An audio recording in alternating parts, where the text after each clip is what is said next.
I bet it's starting to record. Yeah, we're good. What up, guys? This is Casey is Raw again, and this is Talking Video Games with Casey is Raw. And today I'm with Devious Dave Rose. What's up, man? Thank you for having me. Oh, dude, it's awesome to have you here. Well, I've been looking I always look forward to talking video games with you, and I especially like to have a good sit down when it comes to that. But yeah, here we are. Yeah, like when you were talking about arcade, the first thing came to my mind is that weird one that I sent you a picture of, that 3D hologram arcade machine, Time Traveler. Yep. I remember seeing that at the movie theater. I was like, is this the wave of the future? That's what I remember seeing too. That's where you would see those machines, not in a usual run of the mill, hole in the wall type arcade, but more at fancy movie theaters.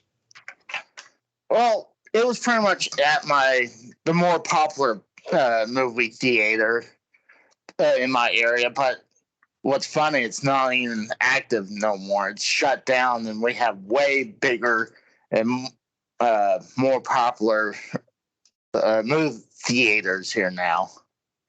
But it was the place to go. But this theater had, like, right beside it was a giant arcade place. And what it is nowadays, it went from that to a restaurant. It was called Delta Cafe, and now it's some other restaurant. So, what was your arcade history? Well, I mean, I think it'd be better to start off with console history. Okay. Just because that's probably where it starts with me. I mean, I'm trying to think here. I think it was 5 years old. Well, 5 years old, 85, when the NES was released. I believe at that point I got an Atari VCS, an actual VCS labeled as such, which people would later come to know as the Atari 2600. But I remember getting that, and about a year later, we were able to get the Nintendo. It was the basic deck. I can't remember the designation for it, but it wasn't the power set, which had or I think it was power deck. Had the blaster and the games like the Duck Hunt and Mario and stuff. So you got the cheaper version, I guess.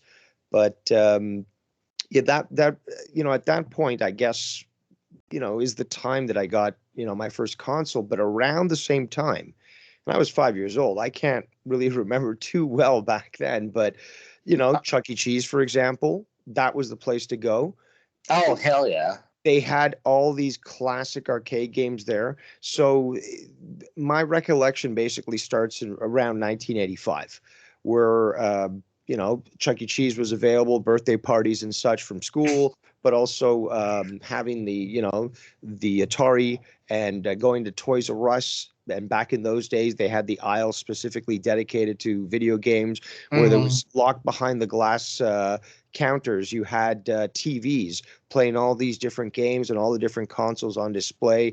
And I remember, you had a wall of different video games that were available, for each console. And you'd look at and this was the defining thing in the 80s, is you'd look at the cover art to see if you could figure out what kind of game this would be for you. And sometimes, obviously, with the Atari, it would be the furthest thing from what you saw in the graphics. But this is around the same time, so it being so long ago, it sort of merges together. But it started 1985, essentially. 1984, 1985, Chuck E. Cheese, Atari, Toys R Us, babysitters that had video game consoles that I didn't have. I pretty much had the same upbringing, because I started with the Atari 2600. And it's funny, I think it was the Junior that officially called it the 2600. You've never seen the Atari called the 2600. It was always the video computer system. Yep. So well, they actually, from my recollection, around the time of the 7200, they relabeled. By that point, it had been relabeled the 2600 because they even advertised it on TV as such. yeah, I even remember the ad because it was like a rap ad, and it was like the 2600 from Atari. Oh, that stuff stuck in my brain. Like 80s, people don't understand 80s marketing, whether it be the graphics of a video game, cartridge, or just the songs to promote the jingles. It doesn't compare today. This is what sold us back then. You don't, like you said, you really don't get that today. I mean, no, you don't. Do you remember the Zelda commercial for the Nintendo? Zelda. Actually, I don't remember during the time, but I've seen it on YouTube, and it's like there's no way someone would want to buy this from that commercial. So, well, they might be intrigued, but they wouldn't even know what the game was about because the commercial was so obscure. You couldn't even. And I mean, look at the Mega Man 1 cartridge label for America, at least, where it's just like that's not what you're seeing in the game. No, not even Mega Man 2 is kind of there, but he's still holding a gun. I'm like, Mega Man's not holding a gun. He has a freaking arm cannon. But I think that's it's just something that's great about the 80s is that this was something that you don't see these days. Oh, no. I mean, I really hadn't seen like a PS5 commercial or even the new Xbox Series commercials because, I mean, they don't promote it as much. And that's it is. If it is, it's probably on YouTube. And that's probably the smarter way to go. I mean, why put money into a dying brand like TV? Then you put it on a streaming structure. I believe actually that they've established sufficient amount of sort of support from a gamer base that it'll spread by word of mouth or by the knowledge of these people who've already invested in 2-3 generations worth of consoles, that they'll always be aware and looking out for what's the next iteration of their platform. I agree with that. I mean, like the Wii U was it was a huge flop for Nintendo, and they did not do a good promotion for the console that they should have. But I mean, with the Switch, they turned that around, and they do promote that all the time. But I mean, I agree. I mean, gosh, I remember watching commercials with like Nintendo, Atari, and that pushes those games out there. But I mean, those commercials were great. But I mean, you don't see that promotions no more. Like, no, you definitely. Don't. But this is how I feel about the the arcade stuff is like, back in the day when actually continues today, but when the movie comes out to the theater, you go watch it there, and then like 6 months to a year, it finally came on the consoles. Yep. So that's how. It came out to like VHS. So that's how I know what you were saying. Like where the arcade games were out first, and then like a year or so, it came out on consoles. So that what I was trying to say is like trying to relate it to the movie industry. Yeah, exactly. But in Canada, do they have? Were they into the NES more, or they maybe into the Sega Master System up there? I'd probably have to say the Nintendo seemed to be more prevalent. I knew Hmm. people who had the Master System, but it didn't. It seemed like the Nintendo was just the more popular thing and the one that everyone was vying for. It's pretty much the same in America. I mean, honestly, I never heard of the Master System until later in life. Well, I Way. knew a friend. I guess this was around the same time as the Nintendo, so I was 6 or 7 years. Actually, I would say 7 years old. He was the kid of a family friend, family friends, and Mhm. he had a Master System actually. And I remember the commercials for Master System. I remember that, we would debate that sort of thing as kids in the schoolyard about what was better and all that sort of thing. But yeah, I do remember people that actually had Sega products. Did you see when I was growing up? I never actually seen people have these console debates. Like they love to Really? say, yeah, I'd never really seen that, quite Oh, we frankly. had some massive debates as kids, in the schoolyard regarding consoles and which one was better and the new games coming out and what was going on in Japan. Hmm. I just never recognized it because I was like, I mean, I feel like there's more debate as being an adult than as a child because, like, oh, this is why I love this. This is why I don't like that. Sounds like your But friends were a bunch of squares.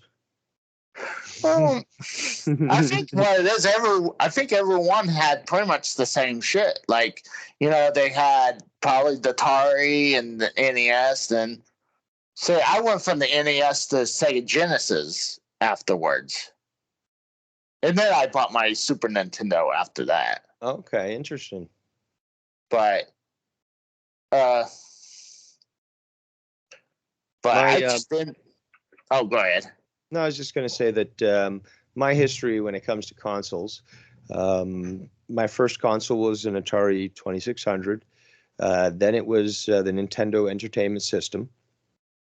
Then it was actually, I skipped quite some time, the Nintendo 64. And then after that, a PlayStation 1. And then after that, a Nintendo, uh, Xbox OG. And I eventually got two of those modded. Yeah. Oh man, dude, I would love to have my Xbox modded. Well, actually, just this is a side note. I was looking at this PC Engine Duo, and I was thinking about trading stuff in, and I actually had a second Xbox in its box because I got the Green Halo edition. And I was like, why do I Ooh. need a second Xbox in its box? And I was Well, like, the reason my reasoning was because I had, I was living at a place where I had, it was multi floors and stuff, mm, and it was wired. So basically, I could hook up one Xbox in one room, and being connected to the network, there could be another Xbox on the network, and 8 players could play at different parts of the fucking house. that's badass right there. But Uh, you are right in considering, what, like, especially nowadays, is that what do you need a second one for? You keep the one that you like and the one that mhm, potentially you might want to consider modding.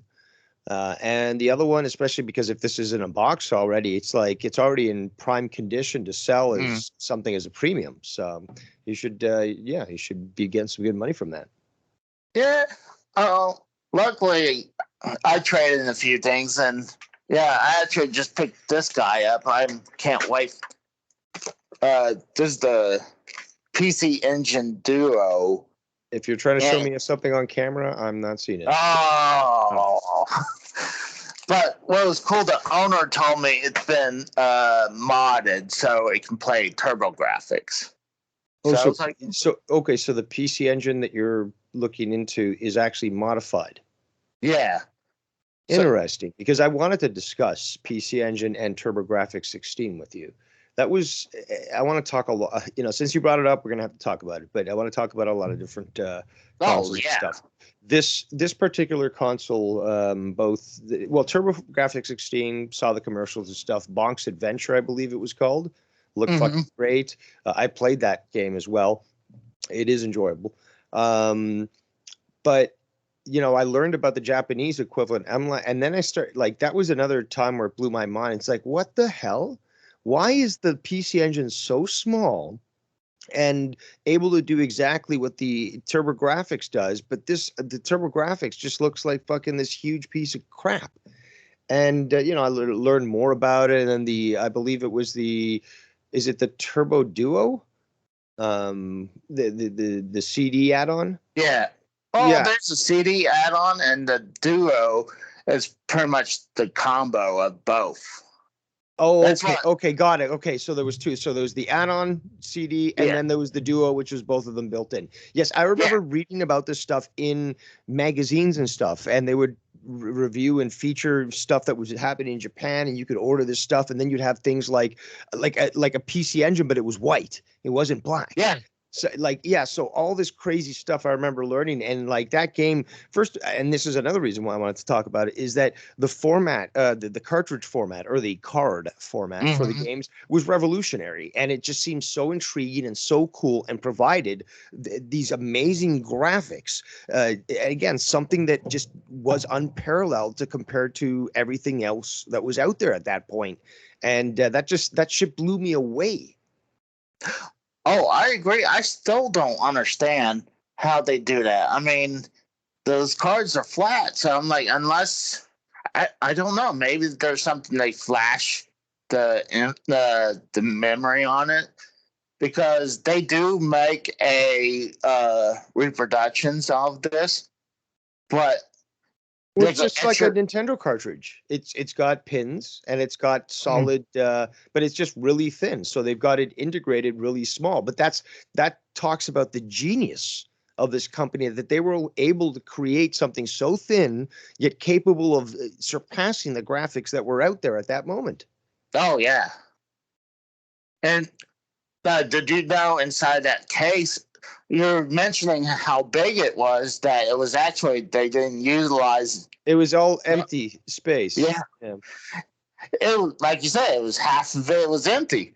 It was just pretty much the size of the PC Engine in there. They just made it so made it look like a console, more like a console. That is the big problem in the 1980s, and many people aren't aware of this, is that especially because of the video game crash, that the consoles were made to look much more like they were appliances and part of the home entertainment system. So that's why you had a bunch of wood. You had things that looked like they were like old school VHS tape recorders, blocky devices that were long and black or whatever. That's the reason why. If it wasn't for that crash, I think, and some other reasons, we would have never gotten that, because Japan, for example, continued to miniaturize their gaming systems, and they were already much more streamlined and much more. Well, the Japanese have always. And this is with everything, including cars. But the Japanese has always been extremely knowledgeable when it comes to ergonomics. So whether it be the Famicom, which just makes sense, except for the fucking wired controllers. I never agree with that whatsoever. That was fucking stupid. Yeah, I agree about that. However, microphone hidden in the second controller, genius, especially with its interaction with some games. But but the thing is, though, top loading cartridge makes sense, just like the Atari and stuff. This whole loading mechanism with the Nintendo, which caused hours of fucking problems, and then the stupidity of convincing people that blowing in your cartridge is going to help. It ruined a lot of consoles, obviously, which is why they made so much money from refurbishing and fixing all these sorts of things. But the Japanese have always been so genius when it comes to ergonomics, miniaturization, and keeping it simple. So the PC Engine, for example, perfect. It's fucking perfect. Yeah, it's so tiny. It's just I'm gonna kind of compare it to like it's as wide and long as it's pretty much as wide as a NES cartridge, but obviously maybe like 3 or 4 of them stacked on top of each other. But it Maybe was not that many, but yeah, it's basically the size of an NES cartridge. and That's its footprint. yeah. And see, the thing is, I heard in Japan that they do that because there's really not a lot of room. They like to have stuff, like you said, a lot of stuff is small in Japan. Well, their houses, I mean, their apartments alone are miniaturized. Their cars have to be small to fit into spots. There's a lot of people there, and it's a lot of compressed things. So they're, everything basically reflects that in their life, and the way that they make their consoles isn't, an exception there. Yeah. I was gonna use a cheat sheet from, well, kind of on my arcade cabinet, trying to remember all the arcade games I had. No, I mean I played, but I don't think I'm gonna need that. But it blows my mind that you know about the Famicom, and especially like how good looking the Super Famicom is. Oh yeah, this is an issue of contention that I've talked about with you many times, Casey. Is that well, first of all, I had a lot of Asian friends as a kid, and this is something I loved. Is when when one of them told me, for example, where they got their Famicom cartridges. I went there to that mall. It was a Chinese mall, basically. And it was, you got no signs in English and all that sort of thing. But, the store had all these imported systems. They had Famicoms, and they had the adapters so that you could play the Famicom games on the NES. And I just, it was just amazing to be opened up to that world. So not only did I learn about the Famicom that way, but also the other systems.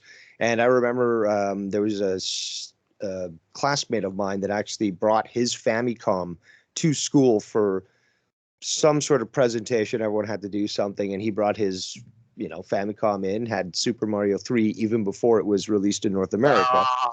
And just let us play and all that, and it was extremely cool because we still hadn't seen it yet, we hadn't played it, and I learned a fair bit about the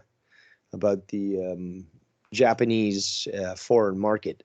So it's not just that though. I mean, I'm trying to think of some of the other the Neo Geo, for example, which I was enamored with. I'm trying to think here because I know I'm forgetting some of these great consoles that were, either made in Japan or like they had an equivalent here in North America and they just changed the name. Master System was our Genesis. I don't know if it was the same thing up in Canada. Well, no, the Master System was the first. Well, not even the first. I mean Mega Drive. Yeah, Mega Drive. Yeah, well, they called it Master System. Sorry, they called it Genesis here. So Sega Genesis in North America was the same, but they called it Mega Drive everywhere else. Yeah. A lot of times I'm like, it's so hard to say Mega Drive because it's not. I mean, because in North America, that doesn't exist. It's the Sega Genesis. But I guarantee it's the same thing to people in Europe. There's like they say Mega Drive, and they had to stop themselves and say Genesis for us. Yeah. So it's weird. I don't know why they do that. And, honestly, I don't know even why they, well, I believe it's NEC who does TurboGrafx, but I wonder why they changed the name from PC Engine to TurboGrafx. It's marketing. It's what's at that time, what's popular in the vernacular. because Family Computer, for example, doesn't equate to Nintendo Entertainment System because of the video game crash. They want to make it look like, no, this is part of the home entertainment system. This is not a video game. So it's more than, they would probably say it's more than a video game. It's a toy. Well, that's why they got Rob involved. Mm-hmm. Because it was the only reason I have my Rob, I bought it for $20 at a store, but I don't even know that's if it actually works. A good price. Well, I mean, then I think it's probably expensive now, but I probably had this one well over 10 years, but I don't have any of the stuff that goes with it to play with Rob. Oh, it's just pretty much a trophy. No, well, actually, you know what? There are people out on the internet that have sort of created the accessories on their own. They'll either 3D print them or tell you what the weight is. So technically, you could make all those little rings and stuff for Rob, and then you could play without having to order them. That's true. I mean, there's a toy store, toy malls. It's kind of like a flea market, but just really really do toys or video games. And they had the whole set. I was like, oh. And I think they were asking for $200. It's like, no, thank you. I mean, yeah. I can't do that. Gonna have to pass. Yeah. But I mean, I'm sure that's probably a good deal because no, it could be better.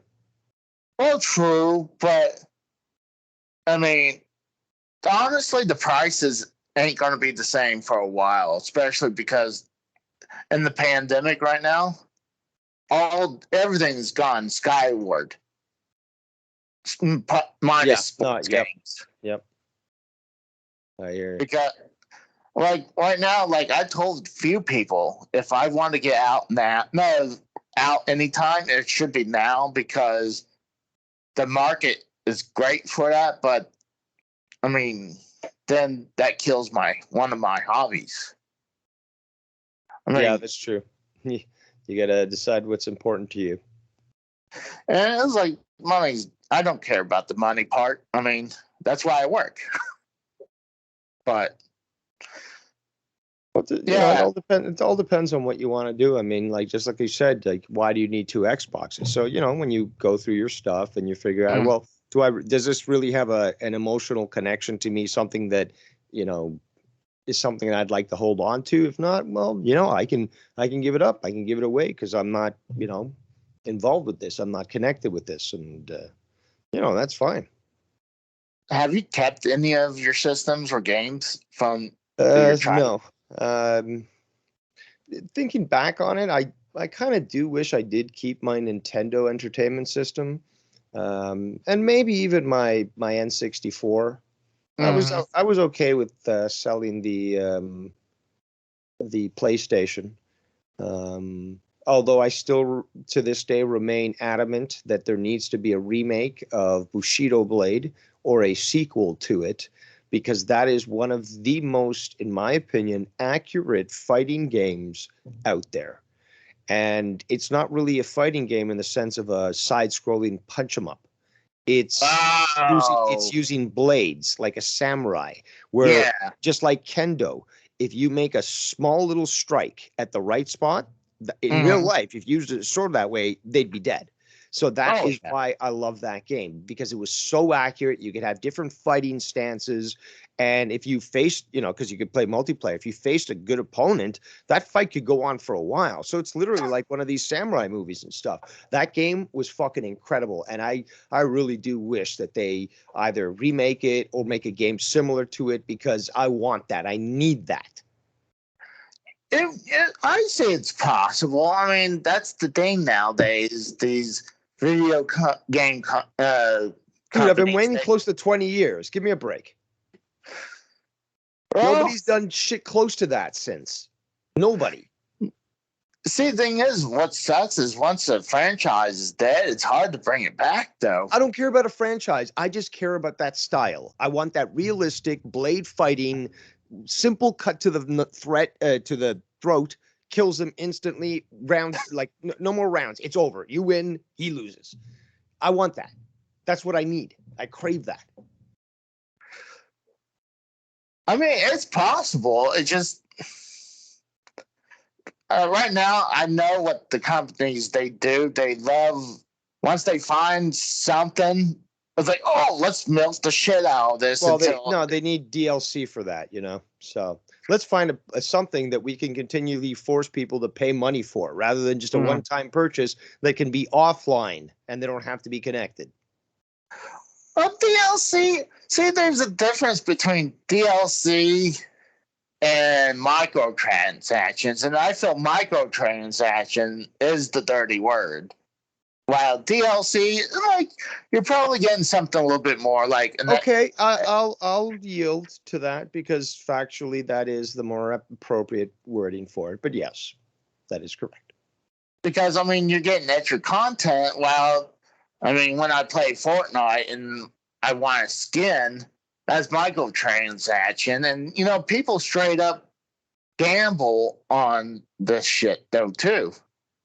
True. I mean, a lot of them, like even the government, I think, or some people are trying to make it considered microtransactions as gambling, because there's certain things that are like, oh, you don't know what you'll pay $1, but it'd be a mystery item that you'll get digitally. So, and I'm hearing that's coming into sports more and more often, like a slot machine kind of. But yeah, I can't comment on it because I really hadn't played a sports game in a while.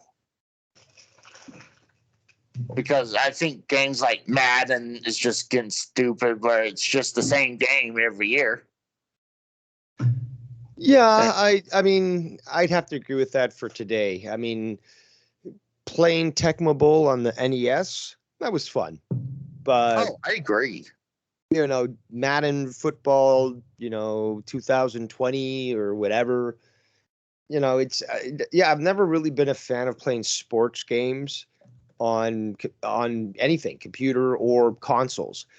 But in the, you know, with the NES, for example, there was just something about it, you know, Excite Bike, fucking Tecmo Bowl, Blades of Steel.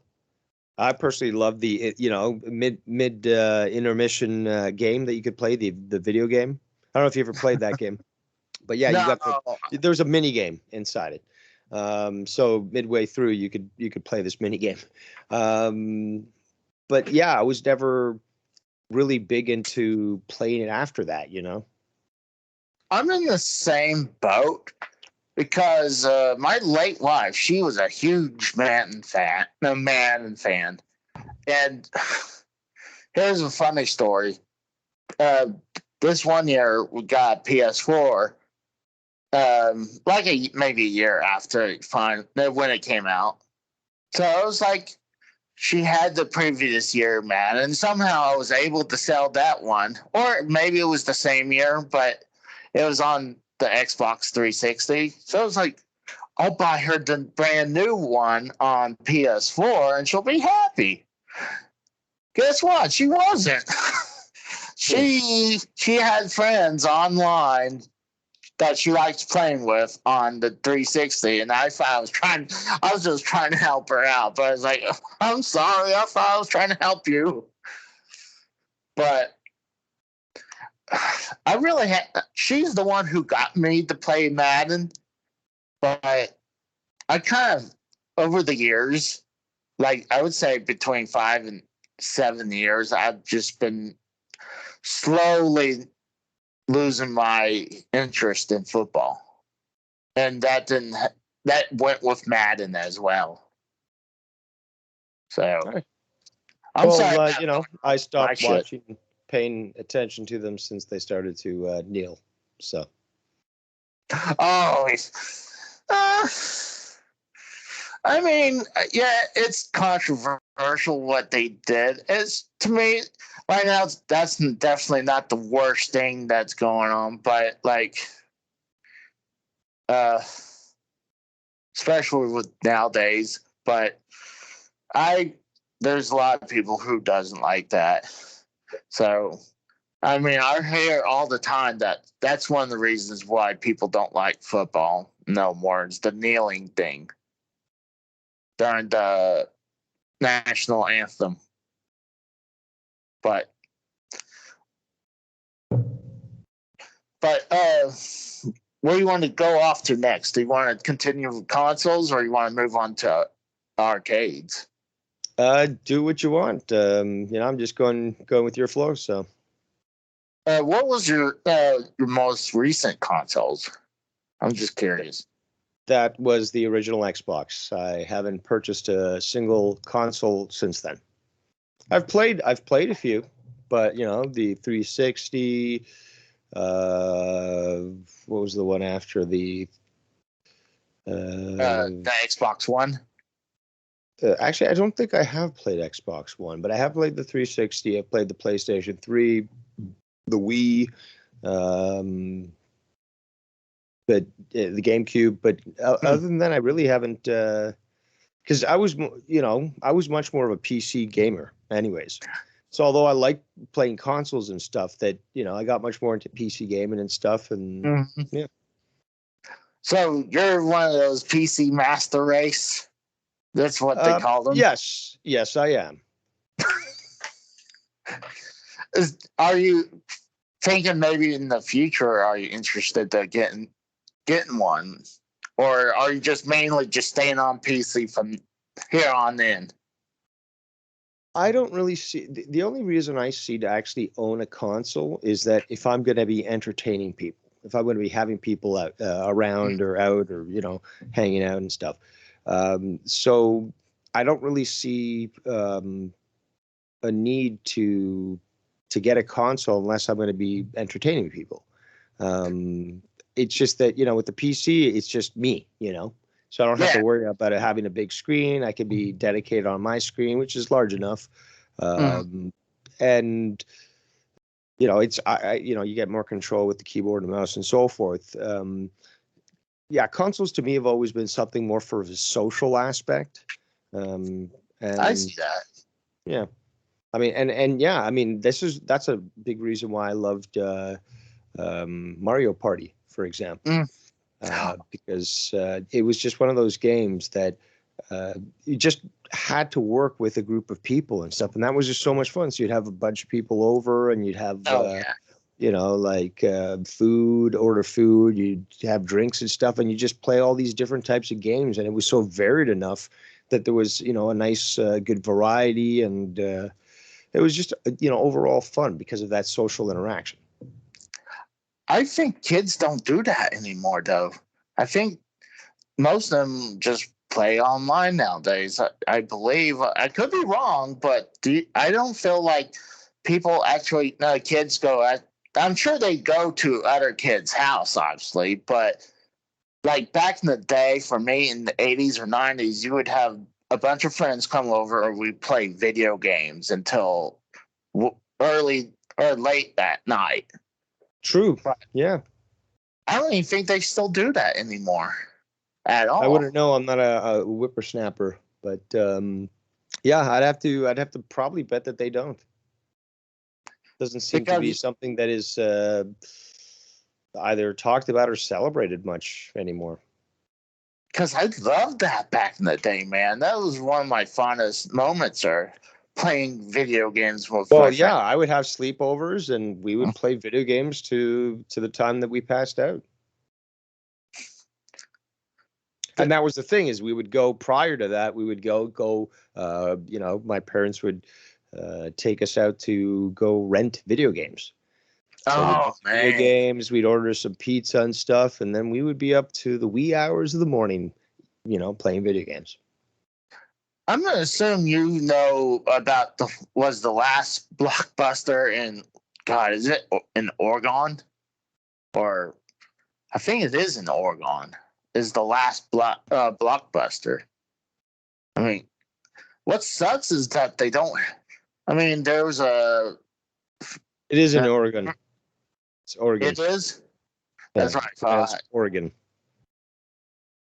like there was a family video that was around here, but now that's gone. And I know there's another one somewhere else, but I think when Blockbuster died, I mean, a lot of them should follow suit, but a lot of them stayed there for even into 2010s.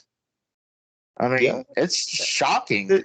And there's still demand for it too. I mean, up in the northern part of Ontario, you have scant internet connection, if that. And there are times that you can't go out because of the weather, because it's extreme. Yeah. And there are, places that actually still rent out DVDs. They buy the new DVDs and they put them there, and people rent them. And it's just so convenient and so great because, yeah, you might be out in the middle of almost nowhere, but you still have the ability to watch new stuff. And yeah, it's like it's a very good convenience. And that's why I love hard copy media, is that even if you're not connected to the internet, you still have the ability to entertain yourself. And yeah, that might not sound so normal for somebody that lives in a city that's all interconnected, but wait for a power outage and enjoy yourself. Because a laptop can always keep charge and you can keep yourself entertained. But in the north, where the power either goes out or you don't have actual good internet connection and stuff, it's just perfect. Yeah, I agree. I mean, what's sad is with the this gen consoles, they're already prepping us for digital copies. I mean, yeah, they started with the PS3 and the 360. They kind of Xbox dipped their toe in an all digital console, even though the initials is funny. They call it the Xbox One S all digital. So its initials is Xbox One sad. So sounds like it. Yeah, I just don't see the point, and I think you only save $50 for them taking the disk drive out of it. But I mean, having the hard copy, especially before the PS4 and the Xbox One era, I mean, you could play off these the software. Nowadays, if you get one from like the PS4, the PS5, whatever, you're not even playing on the disc now. All this is it's an installation disc and a lock and key as well. So it's just sad that it's just going to get worse as time goes on. So, but I think this is a perfect spot. Unless you have anything else, you want to move on to arcade. Whatever you want, man. I could talk for hours about this stuff. What is? I'm just waiting for you. You lead, I'll follow. What is one of your favorite arcade machines? I mean, which ones? When you hear arcade machines, what comes to your mind? Pang. Pang. P-A-N-G. It had a different name in North America. Oh, I thought you meant Buster Pang. Brothers. No, not Pang. No, Buster Brothers. Up here, the game was actually like the consoles I saw were called Pang, but I remember seeing that it was also called Buster Brothers because there were actually consoles that actually had the Buster Brothers name. But do you remember that game at all? No, I was thinking for a second. I was thinking of what's called Bonsai Brothers. That was also on the Sega Genesis, but no, I was like, is that what it is? But no.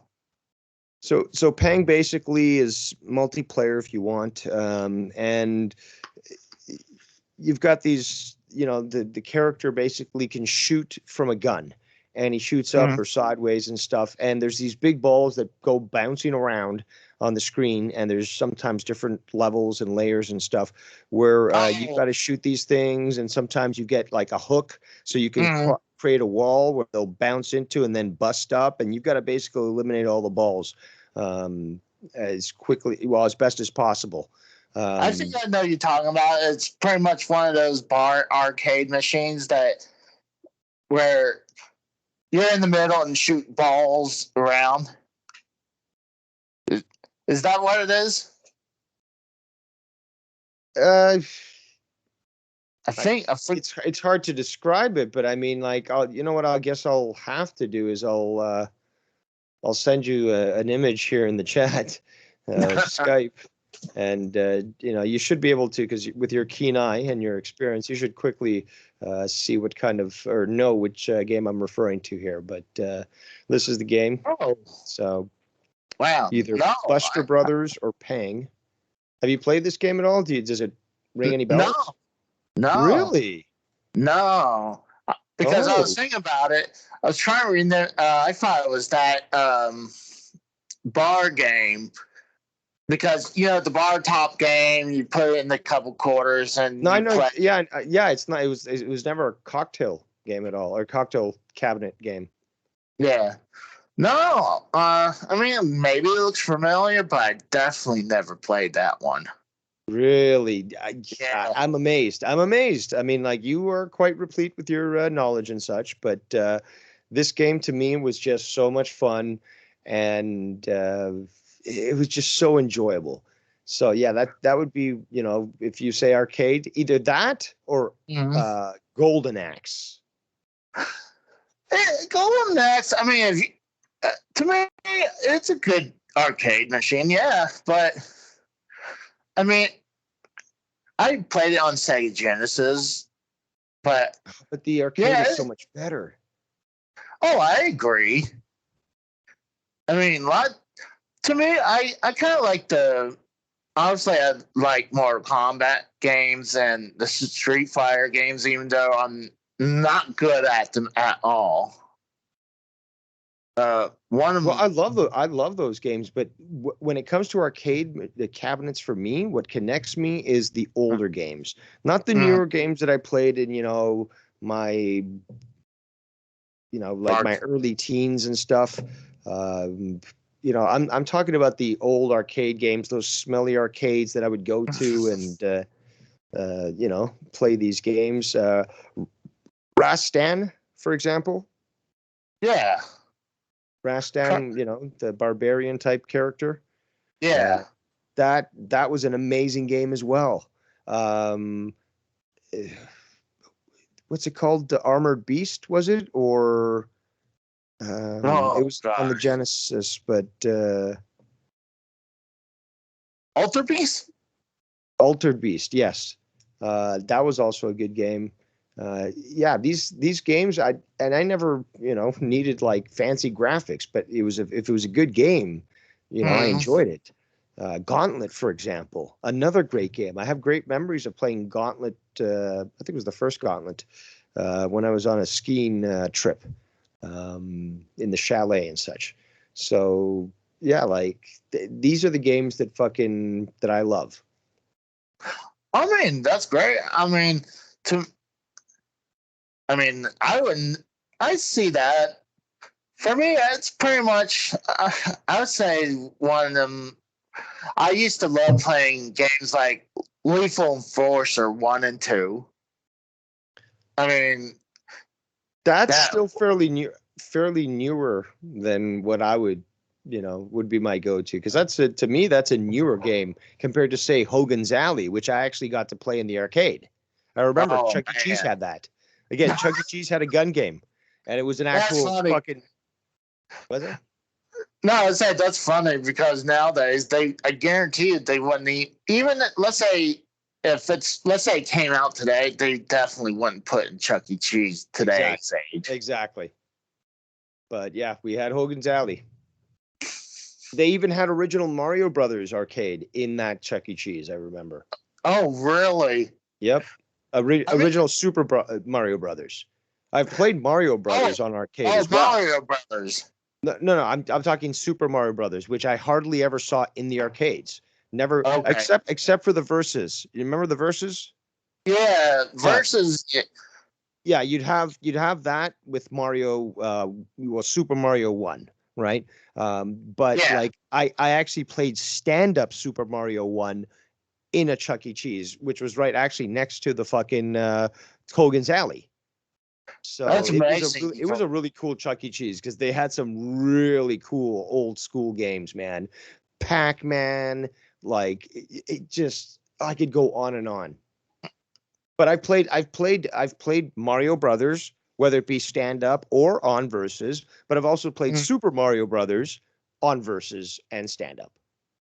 That's pretty badass. I only seen versus Super Mario Brothers, the arcade cabinet, one time, and it was Really? and it was actually in the game store in Pennsylvania.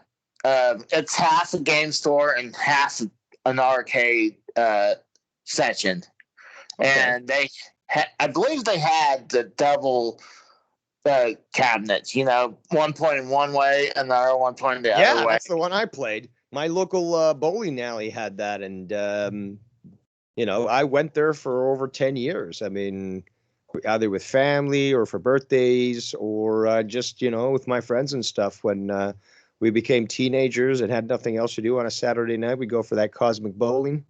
And yeah, they had that style arcade there.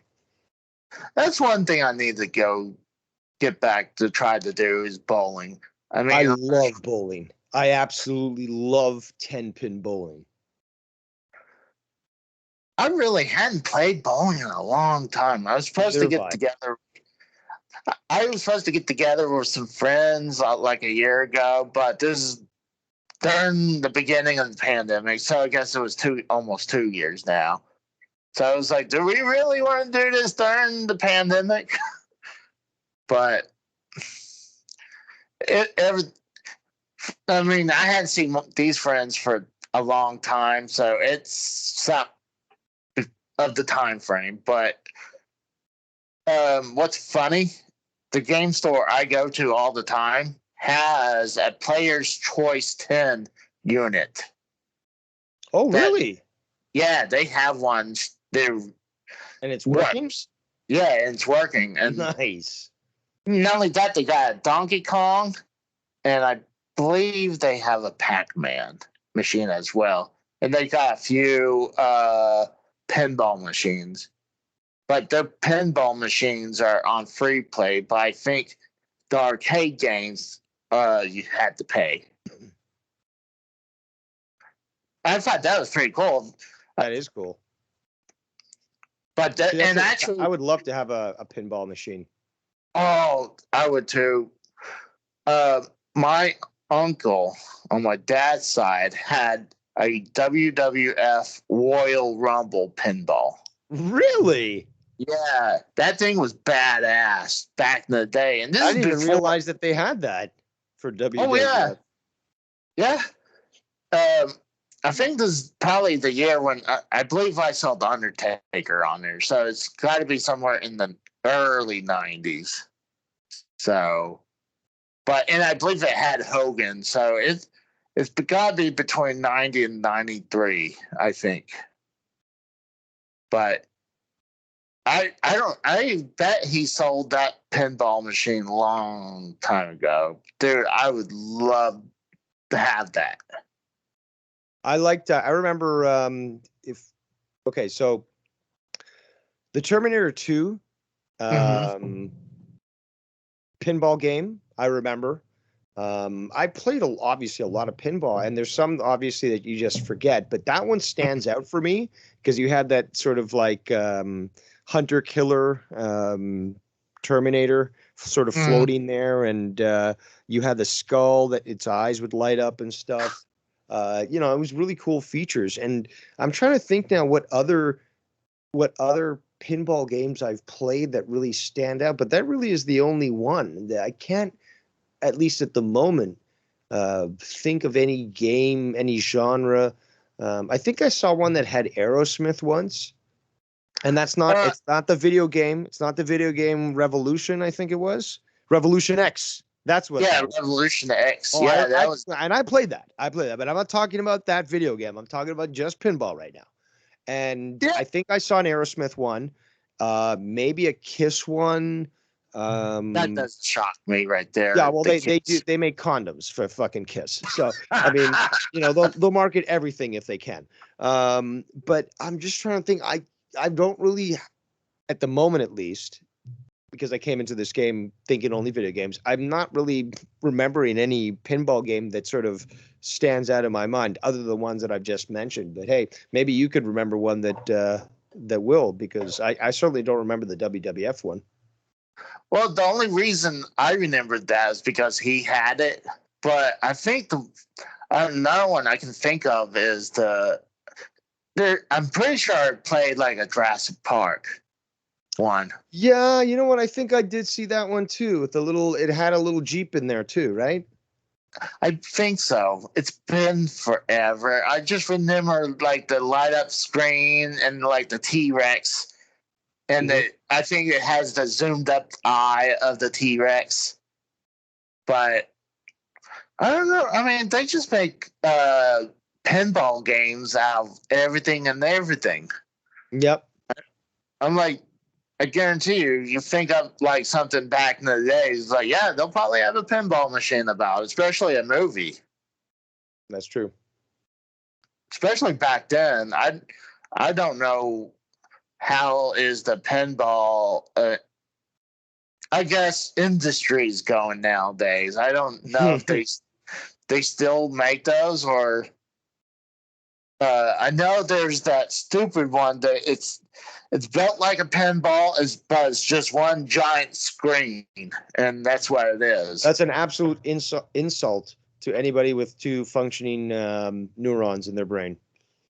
Yeah, I don't like it. It's like it's not the same. It's not the same. And Tommy from The Who would, or Tommy from The Who's Tommy would, be very upset of that sort of thing. You can't be a pinball wizard. You're not going to be an LCD wizard. No, you're a pinball wizard. Have you seen those machines before? I have, and I'm disgusted by them. I'm disgusted even by the concept of their existence. It is stupid. I mean, insulting, even insulting. I agree. I mean, it's just plain ass stupid. It's just cheap and lazy, quite frankly. It's abhorrent and evil. A sign of the end times. I know there's a lot of people into pinball that they're like happy about the modifications or what they do, adding them into them and have them in peak form. I mean, it's these people, very much take care of their systems, and they're, they like to make sure that they're a nice greased up machine, and it works, well. It's just, I really don't. I mean, even in today's age of arcade, they don't make arcade games that often, anyways, either. I think they just not that you see in North America, because it still is very prevalent in Japan. In fact, in Japan, you actually get immersive mech, battle suit type arcades where you can step in a little cockpit and then control a fucking mech, and it's got like motion controls and like. Man, that'd be bad. It's incredible. It is incredible what they're doing in Japan. Oh yeah, I mean, like I was watching this channel. I believe it's called. They're on a certain channel now. I believe it's called Play Value, and they talk about the rise of arcade machines and the death of arcade, and then the rebirth of the newer ones. But I mean, to me, I really hadn't seen newer ones in America unless you go into an arcade. But most of the arcades, it's all the older stuff. I mean, even though I'm not going to complain about that, that's the ones I actually care about. That's true. You don't see too many new games being put in. Because there's a pizza joint down here. I don't know if you have this chain up there, but it's called Incredible Pizza. We do not have that here.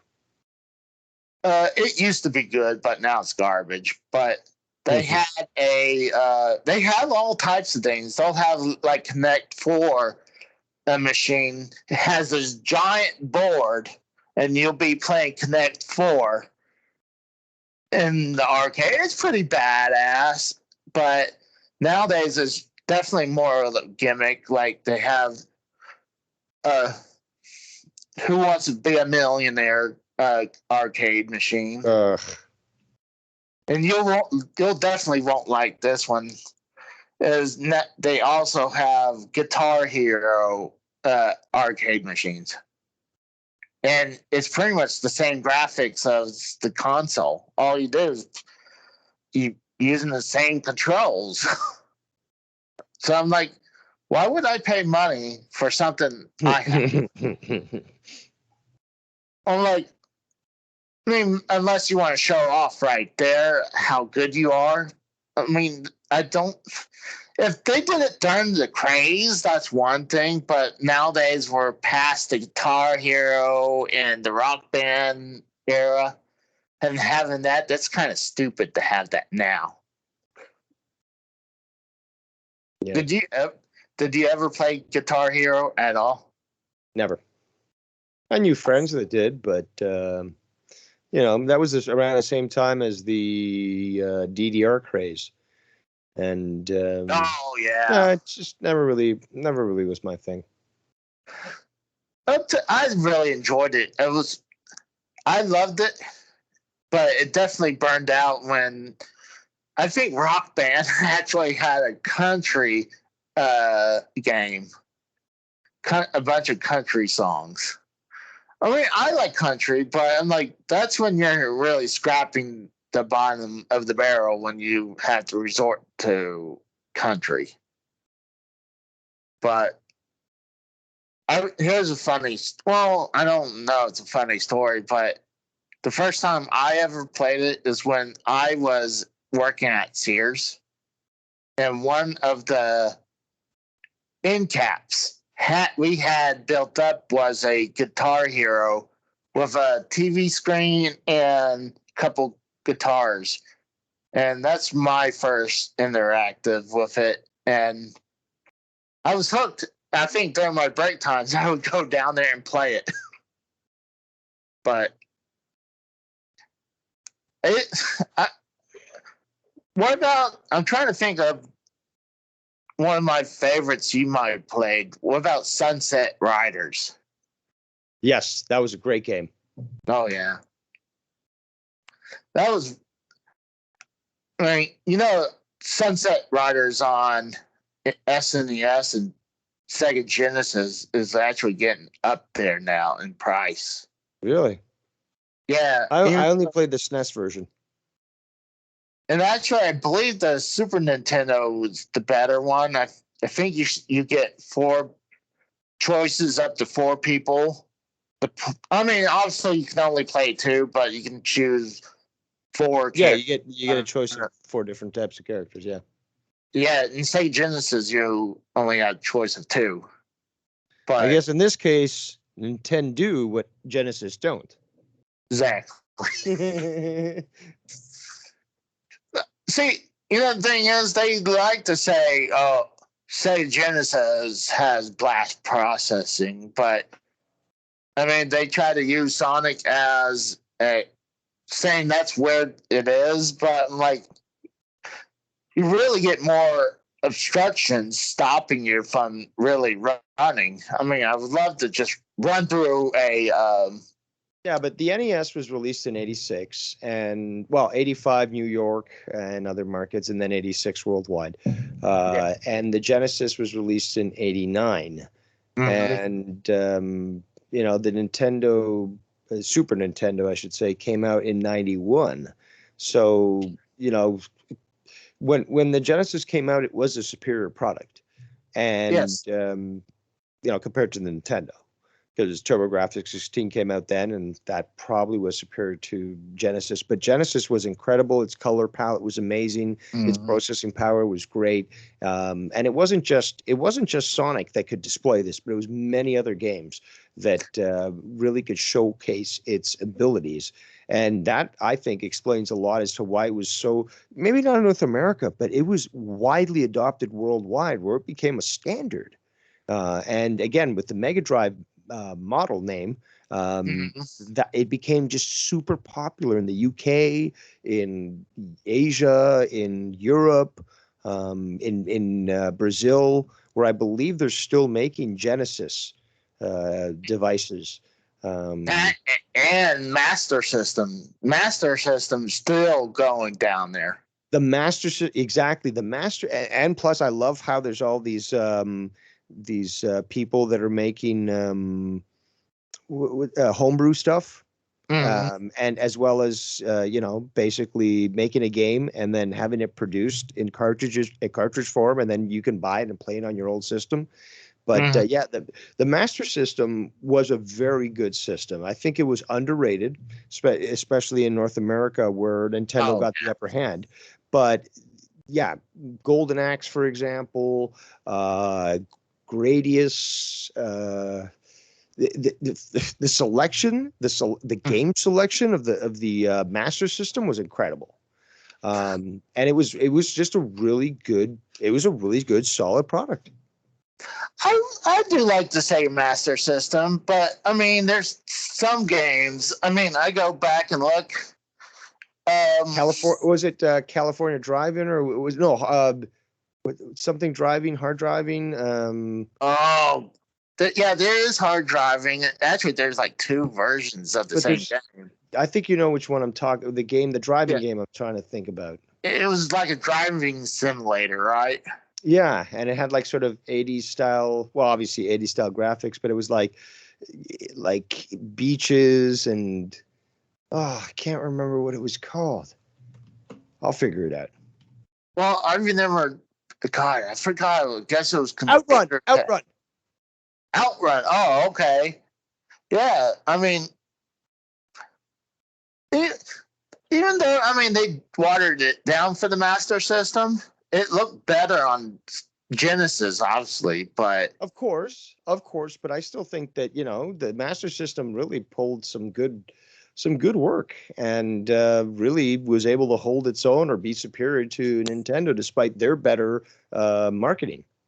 I think that's the only reason why they were superior in North America is their marketing. Not only that, they had way more third-party support. True. Oh, yes. And that's actually something I absolutely loved about Nintendo, is that, and Nintendo didn't love this, but who cares? You had the fact that you could go to Toys R Us and you could buy third-party controllers with a turbo button or something. You could buy these like the extra style arcade controllers or something.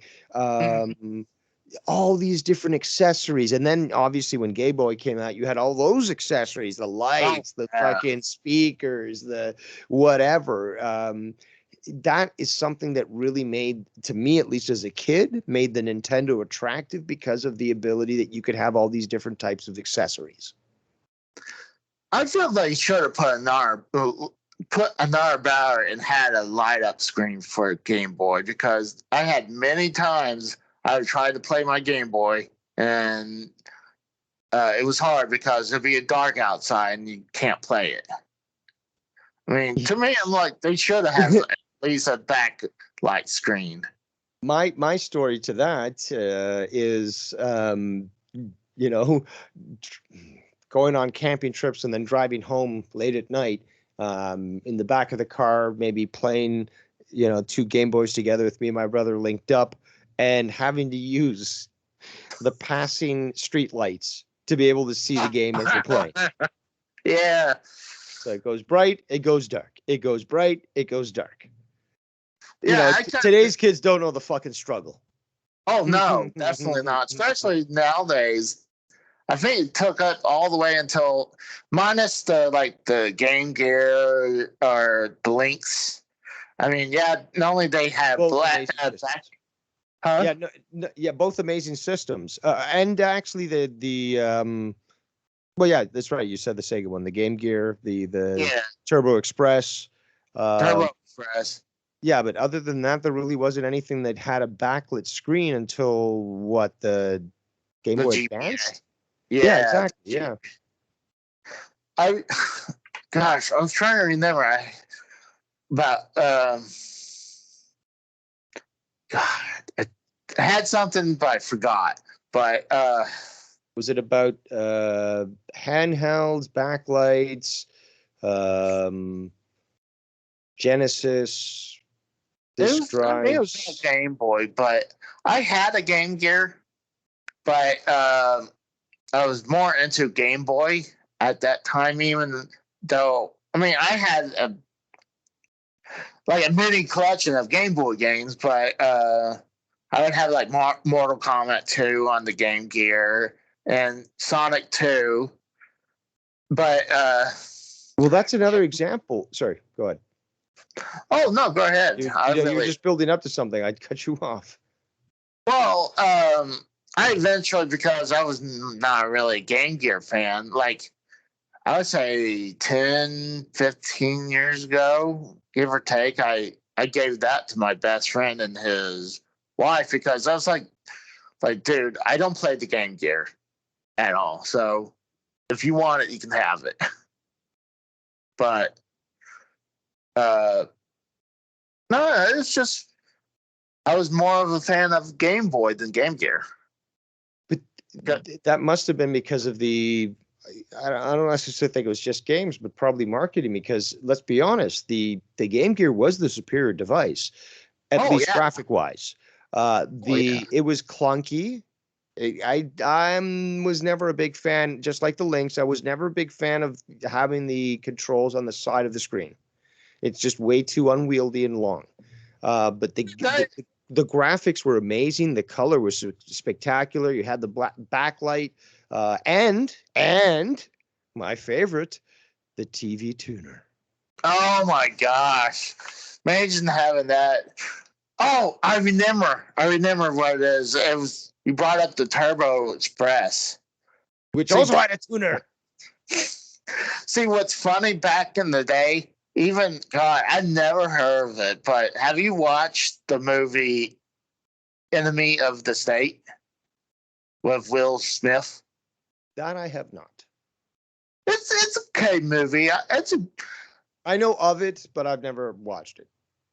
Well, one of Will Smith's kids in the movie, I guess Will Smith bought his kids Turbo Graphics, Turbo Express, I mean, and the kid found it and they were playing with it, but they hid the card that was holding some secret information.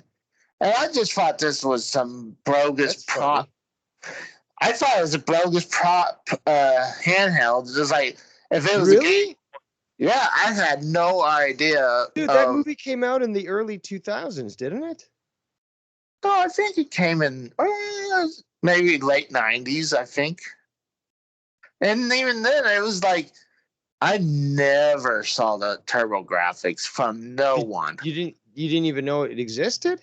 Oh no, definitely not. Because so Enemy of the State was made in 1998, and well, I mean, I knew about like you're talking about the Turbo Express, right?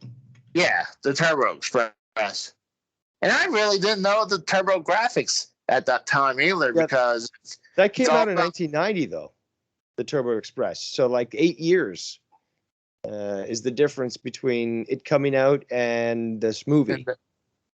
Which is kind of like ancient in video game terms, because for it to be featured in a movie 8 years later, I mean, so much had changed at that point. But surprised they didn't have the Lynx. But I'm surprised you didn't know about that. No, because I'm mostly at that time I was a Nintendo guy or a Sega guy. Even when PlayStation, except that you weren't, because you weren't playing your Game Gear. Oh, true. I would play it, but I would play my Game Boy more often. But like as consoles, I was a Nintendo and Sega guy. But so you were playing both equally then? Yeah, especially. But like there was I don't know if you know, there was a add-on for the Sega Genesis called Sega Channel.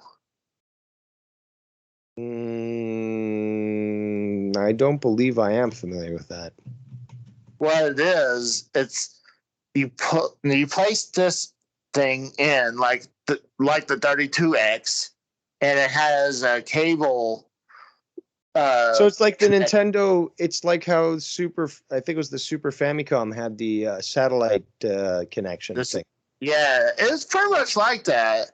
So it's like every month they have about 50 games. Mostly they're like small versions or demos of it. I don't think they even have full games, but it was come from your cable company, and you would stream the game to this add-on. And my parents had that for a couple years, so Really, that's really cool. oh, it was fun. It was great. And I think it only cost my parents like $15 a month for that. Too bad they didn't keep the add-on, but that's really cool. It was fun. I wasn't aware that Sega had this one. Oh yeah, it was. But actually, it wasn't the first one to do that. I believe it's the Intellivision had pretty much the same idea, but you would order up a game somehow, and it would send the game to your Intellivision by phone line or something like that. Mm-hmm. Yeah. But that was way before my time. But yeah, I love that Sega Channel. They actually have a couple videos on that on YouTube. But yeah, I was not really a Game Gear fan, but what's funny, I didn't realize that was a Turbo Express in that movie, though. I thought that was some mock-off bullshit to get away around Game Boy. So I was shocked to learn about that. I was like, oh my God. I love the fact that you could just interchange a card between your Express and your Graphics 16 or PC Engine, and you'd be able to play it on either platform. That's revolutionary. Imagine if that had picked up in North America. True. I mean, see, Sega had the Nomad, but when the Nomad came in, they were on their way out with the Genesis and heading into the Saturn and the 32X. They put that out way too late of its life. They should have done it somewhere in the middle, but they pretty much had their version of the Switch because you can plug the Nomad to a TV. So. Yep. But it's amazing. It's like how they take consoles and they kind of shrink them down to where you can take them. But like you have like the PS4 or the Xbox One, you have to take this damn briefcase with a TV screen on it to play them portably. That's true. I was actually gonna buy. I was thinking to buy one like that, but I was like, you know what? I got the Switch. I'm okay. I don't need it. Whoa! Sound like there was fireworks out there, but just a drive-by then. Yeah, it could be. No. If it is, I mean that's shocking because I'm not in a bad neighborhood. It's not the greatest in the world, but that would be shocking if there was a drive-by. But trying to think. Do you know any Geo games in the arcade you liked?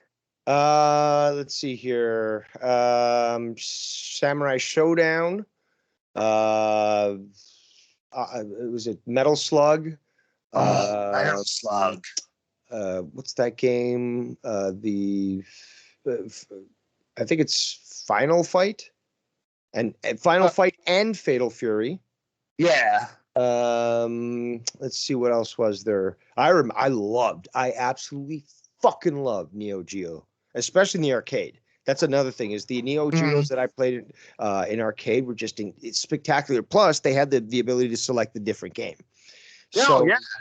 yeah, like so those there was I'm sure there's more that aren't coming to my head right now, but I'm well aware of fucking Neo Geo console, well, sorry, cabinets, and Yeah. have played them, extensively. And they're always, I believe they're usually a quarter. So it was like even though it's funny, it's like the crown jewel console. It's like the Rolls Royce of consoles. But as in the arcade, it was pretty much like the budget version of arcade games almost, I don't agree with that. I don't agree. I think it stood out. That's why I think it was that good, is that this was different. This console was different from the rest of them. The quality of the game, the quality of the graphics, everything was distinct. You could tell that this was not something that was uniquely North American. It had a lot of Japanese influence. There was just a lot of different creativity that you weren't seeing with North American games and stuff.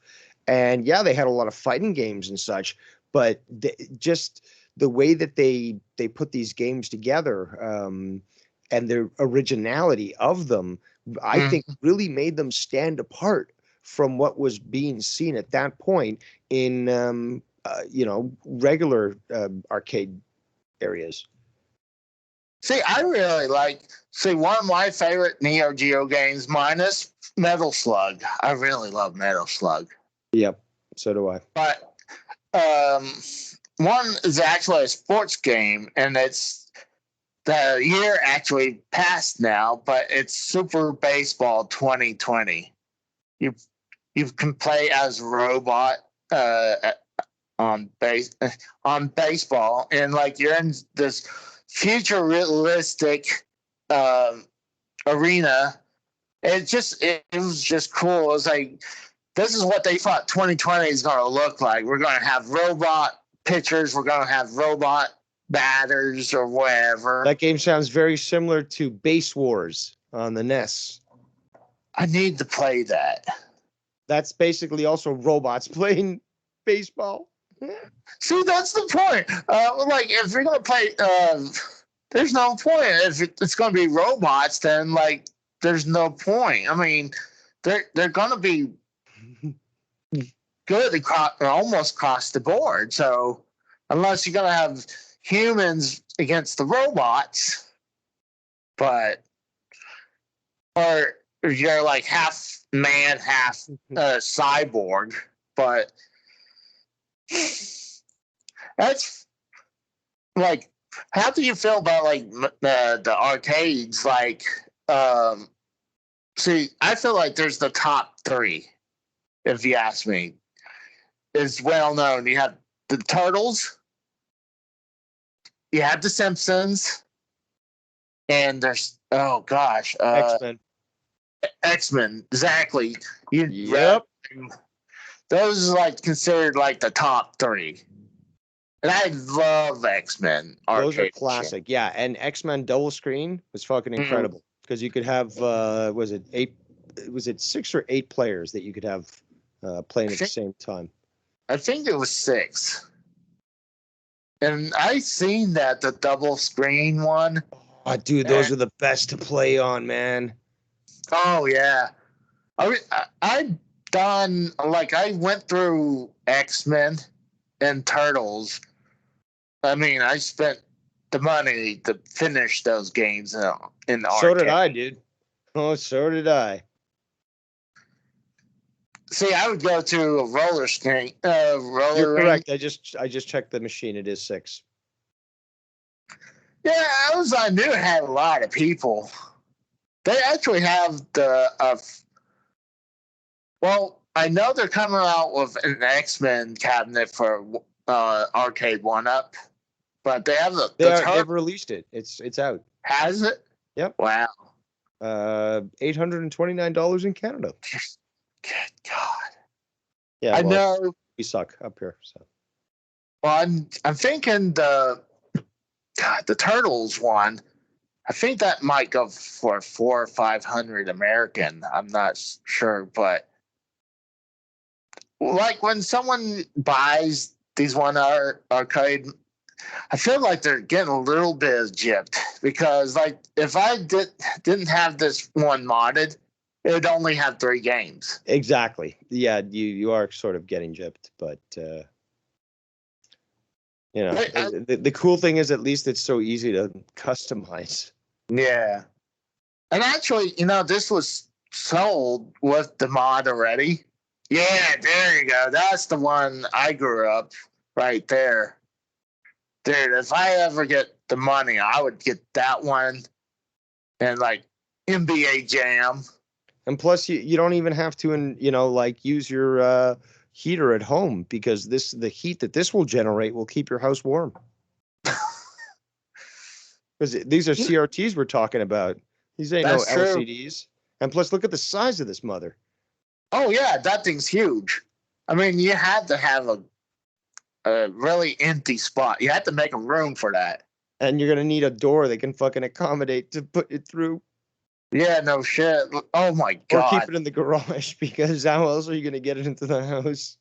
Exactly. I was thinking about that. I was like, because especially that one, I'm like, how the hell? I mean, I guarantee you, even try to get a real, like just a single arcade machine, that's still got to be hard to put it through a door.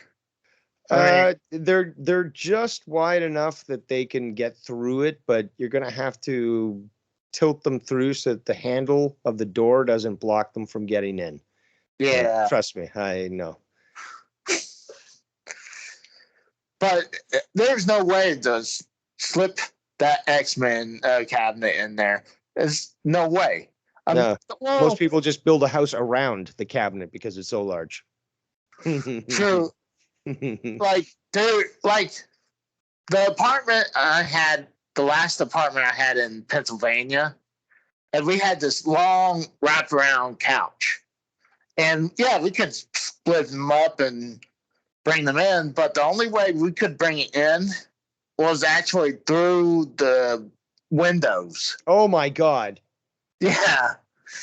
Yeah, we had yeah, and luckily we had big enough windows that we could squeeze the couch through, because once you come through the apartment door, it right in front of it has a closet door, and then you turn right and you're in the living room. But so you really have no room. So luckily there was just enough to squeeze that through a window. But that's what reminded me when you were saying trying to bring that into a room, the arcade unit. Yeah. But oh man, trying to think. So were you ever into the shooter games like I said, like Lethal Enforcers? Well, Lethal Enforcers wasn't bad. I played it. The Terminator 2, Terminator 2 arcade game, loved it. Or Hogan's Alley, loved it. There was another one, it was kind of like Pang. So it was more not arcadish, but it was more kiddie, I can't remember what the title was. What else? There was Operation Wolf. Now that was a great game. Love that game. I only actually played that on the NES. That's man, you missed out, dude. You missed out because this thing on the arcade was incredible. Operation Wolf. Was it the same kind of thing? You kind of had each one had a gun, or was it like kind of like Terminator 2? It was just fixed on the arcade unit. No, it was fixed on the actual unit. It was a one-player game. It was a one-player game, but the Uzi was basically fixed to the actual cabinet, so you could swivel and move around and stuff. But you couldn't. It wasn't like that. What was the game that you said? Lethal Enforcers. Yeah, Lethal Enforcers, where you could take the game out, the gun out. What was the other one? Time. Oh, well, the one I showed you at before the show was Time Traveler. No. It was a Time shooter Cop? game. No, it's not Time Cop. Virtual No, Cop? yeah, you know what I'm saying, because that's what I thought too. It's not Yeah. Time Cop, but we know what we're saying. Yeah, Virtual Cop. I think that's a good game too. Time Crisis. What? Time Crisis. Oh. Do you remember Time Crisis? Yeah, Time Crisis. Yeah. That's what I'm saying. That's what I'm ranting about. That was a game. You had the gun that you could move around. It was, only connected by a cable, and you could play multiple players and such. And there was, different iterations of it. Arcade cabinet wise. I'll put it in the chat right now. But yeah, that was a good shooter game. A really good shooter game, actually. Yeah. Yeah. I think like the one I'm thinking also too is Virtual Cop, because I think if you hit, I think they had a foot pedal. Like if you wanted to duck down, you hit on the foot pedal. Did. I really like that. That was a good game actually for the arcade. And then there was another one that's on all these horrible, like on the Sega CD. It's called Mad Dog McGree. I like that game. That actually on arcade, that's good. On arcade, that's really good. I have not played it on the consoles. So I'll take your word on it. It's awful on the consoles. Also, Jurassic Park. Yeah, that doesn't shock me. No. Did you remember Jurassic Park as a shooter? I'm not exactly sure. I remember the pinball more over that one. Really? Yeah. But no, I can't really think of it right now. I mean, I remember a bunch of games that have the gun fixed on the unit all the time. That was one thing that was cool about like going to the theater, is that, while you're waiting, you go check out the arcade. True, exactly. Alien 3 had a connected gun to the unit. What else? Trying to think.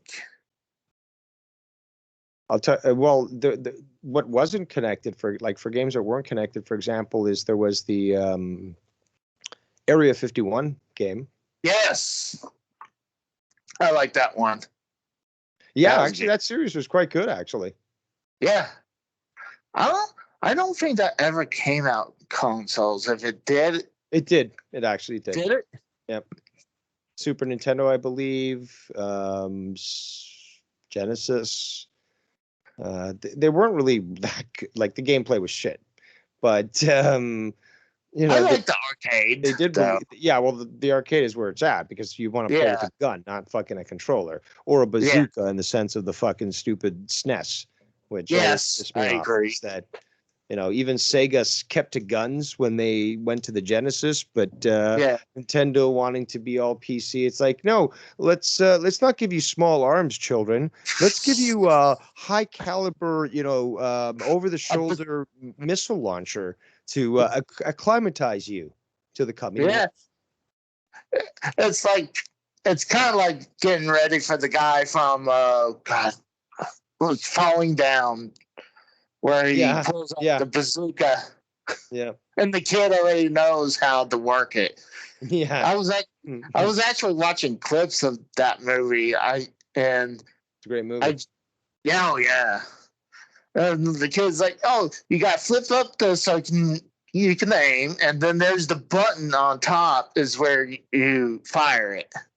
Well, there's a scene from Simpsons where they send Bart and Lisa to military camp and military school, and they go to Bart and they're like, well, since you've attended American public schools, we assume that you're already well versed in small arms. So let's give you something a little more advanced. And they give him the missile launch. Well, it was a grenade launcher, but I it's think I remember great that comment. one.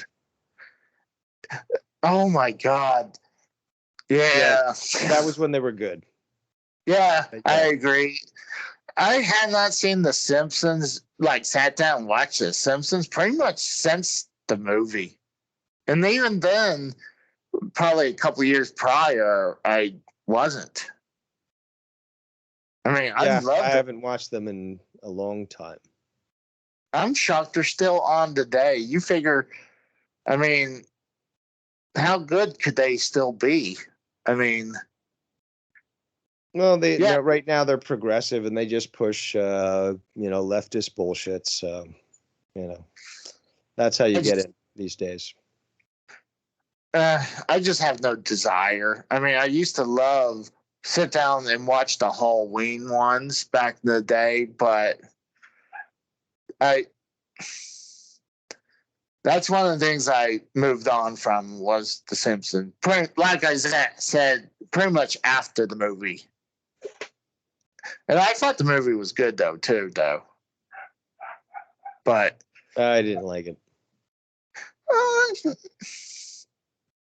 I think one of my favorite episodes, it's got to be Who Shot Mr. Burns, probably. I would probably It wasn't that in the early years though too. But oh man, see what time. Oh, you're getting close to your time frame to Ken, right? I think it starts at 10:30, I believe, is when the show starts. But yeah, I mean, we can wrap up whenever you'd like. Sounds like you got a rabid dog out there in the background. Nah. Yeah, my mom just put them out. Trying to think what else would be good to talk. Well, that's the problem is we could literally talk for hours about this stuff. I thought you were going to come in with a plan, dude. I thought you had this all written down. I thought you were going Drew styles, having a nice little flow written down, like we're going to progress from this to this. I do this pretty much freestyle, but pretty much got all the bigger ones out of the way. I mean, like the arcade games. I mean, But there's still so much more about arcades that I could talk about. I mean, like the Indiana Jones arcade game, for example. I don't know if you ever got to play that, but I sure as fuck did in the arcades. Incredible. Oh my God, what games? There was a place in Toronto called Video Invasion, and it was known for hosting parties and stuff. But it was an arcade place, and they had all these different games. These games that you know I wasn't able to try anywhere else. And Kix, for example. Remember Kix, QIX? yes. That was an amazing game. And that actually showed up on the Game Boy, when it was released and stuff. It was one of the games that was released, I believe, in the initial launch or soon after. Amazing fucking game. And that on our arcade is just a ton of fun. There's Galaga, Galaxian, yes. fucking I can't remember that one. It's sit down and you're driving and it's like all virtual and you have to it's like a tube and you're like, oh man, I can't remember the title of this. Could it be Virtual Racing? I think that's possibly what it was, but yeah, there's all these games. There's another place that I grew up in called the Organ Grinder. And, this place was known because they had a guy playing an organ and he'd play all sorts of music for requests. Like he'd play Star Wars on the fucking organ with all the special effects. And then the drums on the walls would bounce and like smoke would come out and shit. It was crazy. And there was fucking massive amount of arcades there and stuff. Just the Star Wars, sit down fucking game. Man. Dude, I played that shit. I think that's more the rare ones. I think a lot of the Star Wars ones were Mainly the stand-up ones. I believe so, but I got the one that you could sit down in. And my God, it's so immersing. I mean, Top Gun. It was a Top Gun? Sega Top Gun? Where like what's that? Oh, I think, God, was it Afterburner? Afterburner, sorry. You're right, Afterburner. You sit down and the cabinet moves around. Well, you sit down in the unit and it actually swivels up and down and moves and shit. It was featured in Terminator 2, Judgment Day. But yeah, that was an amazing game to play. You had this flight stick and it was just responsive and stuff. Outrun, for example, in the arcade, California Drive-In. I think that's what it was called. Was it California Drive-In? Oh, I don't know. Hold on, was it Outrun again? No, it wasn't Outrun. I'm not sure. It looked similar. It looked similar to Outrun, but it was a driving game. You sat down. You had the steering wheel and the stick. You had the pedals, and you could adjust your seat. Like that sort of thing, I just loved. There's the F1 type style racing. There was so much. Arcades used to be so great. Mm-hmm. And it was a great way also just to hang out with people and stuff, Exactly. It was great. It was awesome, especially like I said before, like about the arcade that was right beside this movie theater. There's a big movie theater that had the arcades on the second level, but I guess they weren't making any money. They closed that in off shortly after. But I was like, that. Sorry, I do like to. Well, I don't like to, but I'm very forceful because of my energy. But I didn't mean to interrupt you. Please proceed. No, I was pretty much done. Okay, I was going to add because it's always comes back to the movie theaters that they had the ability to bring in, some top-notch video games. And I remember in one theater that they had, and I don't remember what this was called. Maybe you remember. So this was early 90s, maybe 91, 90. I don't know. It's a virtual reality machine. Now, it's like you're standing on a little sort of stand, I guess, and it's got handles around it and shit. And you can walk, but like it's got some sort of treadmill system under your feet so that you're not really like it'll just move with you. You're not walking away. It just, it recognizes your movement. And you wear a headset and shit. And it gives you a controller for your hands and stuff. Like, I don't remember what this was called. This was supposed to be the next big thing in virtual reality. And, the only place you'd find this would be at that movie theater. And they had actually somebody that would be there with the machine to help you operate it and stuff. Because back in the day, I guess it was all that complicated. And I just remember that this, it'd been advertised. They made it out to be a big deal. We never saw much of it after, but it was like a very big, bold step when it came to moving forward. And even earlier, we've got not only Time Travelers as the one that you were referring to, but there was another video game which I'm surprised that I can't even remember the name. I'm sure you might be able to find it or remember it, but it was also a 3D holographic game, and it was really? What? It's like, really? You don't remember that? The holographic? Are you talking about the one I brought up, or the one you were talking about? No, it's a different one. Oh, no, the only 3D holographic one I know is Time Traveler. That white cabinet that I sent you pictures of. I'm aware of that one. Yes, absolutely. I played that one. But there's another one, and I'm trying to remember which one it was. But I don't know, because that's the only one I know.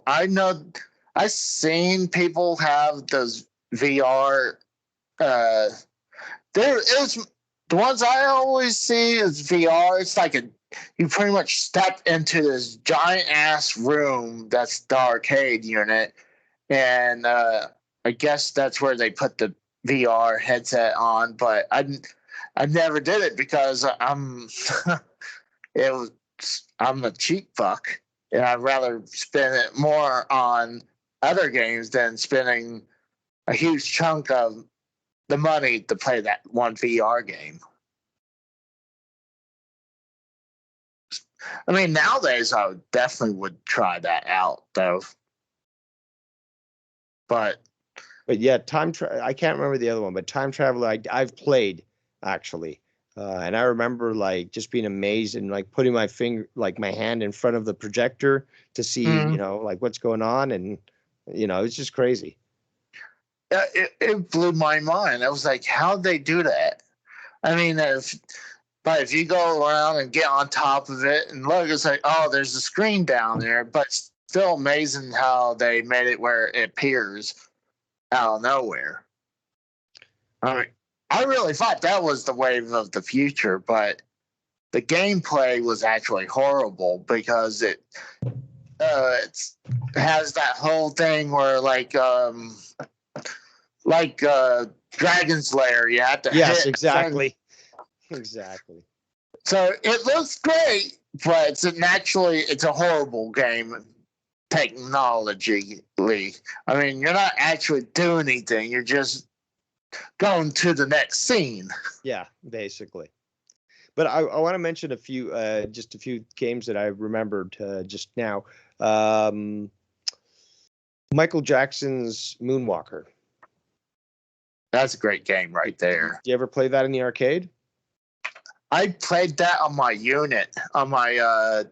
arcade unit right here. It is a good game. Okay, because in the original arcade, you had about 3 players because you get there's 3 different types of Michaels you can pick. But that was really?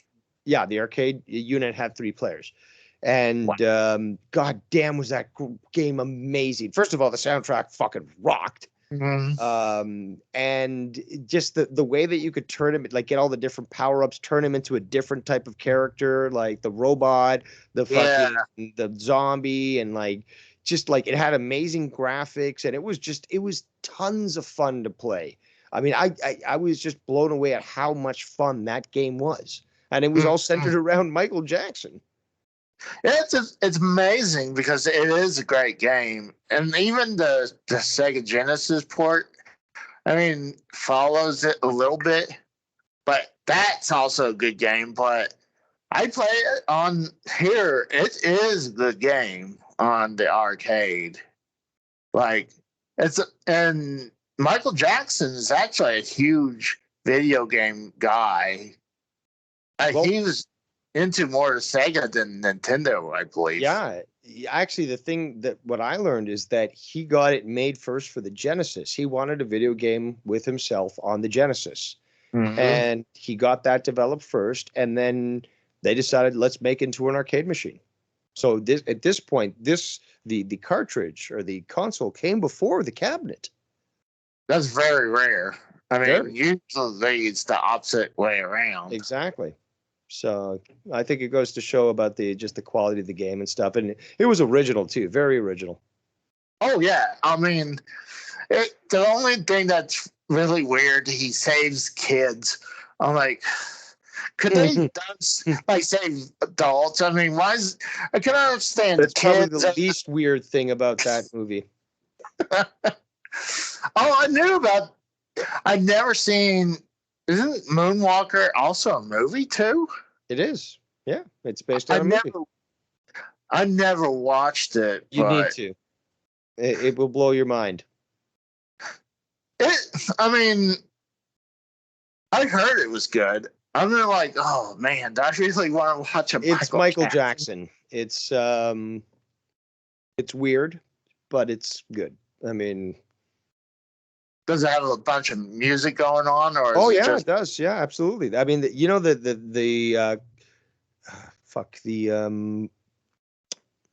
Thriller? No, it's not Thriller. It's Oh, I think it's Smooth Criminal. bad. Smooth Criminal. It's great. Oh So yes, the music video Smooth Criminal is actually a portion of the movie Moonwalker. really. Yep. It's just I they know. clipped it to make a music video, but that actually, so the whole movie basically is sort of like a musical, but there's, action and other stuff like that too. So Yeah, I gotta check that out. yeah, since you've never seen it before, I'm sure you're gonna good laugh. Another good title for the arcade, Robocop. I I think I played that on here. Oh, that I was hear, so good. yeah, I hear people really like RoboCop, the arcade game. I mean, the console version games were all horrible, the RoboCop games. But as They weren't bad, I wouldn't say. I'm not gonna go saying they're bad, but well, and see, the thing is that back then, even till today, the movie video games are usually the worst ones. I mean, God, trying to think of one. I had an idea of one, but usually Ghostbusters. Ghostbusters a That bad sucked. one. Yeah. That- No, the list. You're right. The list of bad video games, bad movie video games compared to good is quite substantial. oh yeah, I mean, there's very little. I mean, and it's the same way, the opposite way. I mean, video game movies are usually the worst too. I mean, like I kind of like the. I don't necessarily agree. I've seen very good video game iterations of movies.